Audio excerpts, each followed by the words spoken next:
John Gill, Revelation chapter 2, verse 9, reading first from the King James Bible, quote, I know thy works in tribulation and poverty, but thou art rich.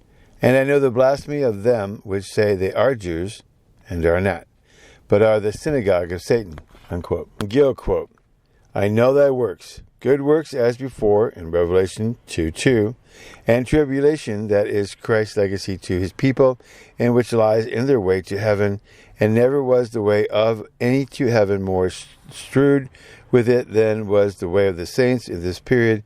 But Christ took notice of it, and of them in it. He knew their souls in adversity, and remarked their patience under it, and their consistency, and chose adherency to him. And poverty, which was true in a literal sense through the spoiling of their goods to which they were exposed for the profession of Christ. Nothing is more contemptible among men than poverty, yet Christ takes notice of it and owns his people in it. For this poverty came not by sin, but by suffering for their sake, his sake. But thou art rich. They were rich in faith, heirs of the kingdom, though poor in the world. They were rich with the riches of Christ, with the blessing of the covenant, with the graces of the Spirit and good works. They were kings and priests unto God, had a kingdom of grace here, and a right to the kingdom of glory hereafter, and were heirs of God, and joint heirs with Christ. And I know the blasphemy of them which say they are Jews and are not, who asserted themselves to be the true Israelite of God. Jews they were, so inwardly regenerate persons, or truly Christians, for the Christian baptized persons were by the heathens called Jews, but these were not. They professed Christianity in words, but in works denied it.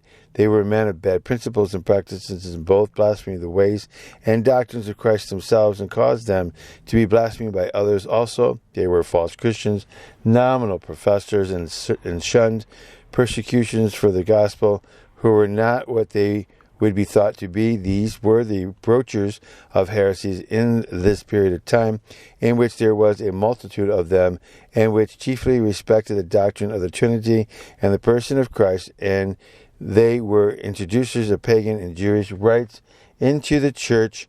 And these men of flagellous lives and conversations, and paved the way for the man of sin, but are of the synagogue of Satan, which the children of the devil imitate him, and were influenced by him, and were the forerunners of Antichrist, whose coming was after the working of Satan.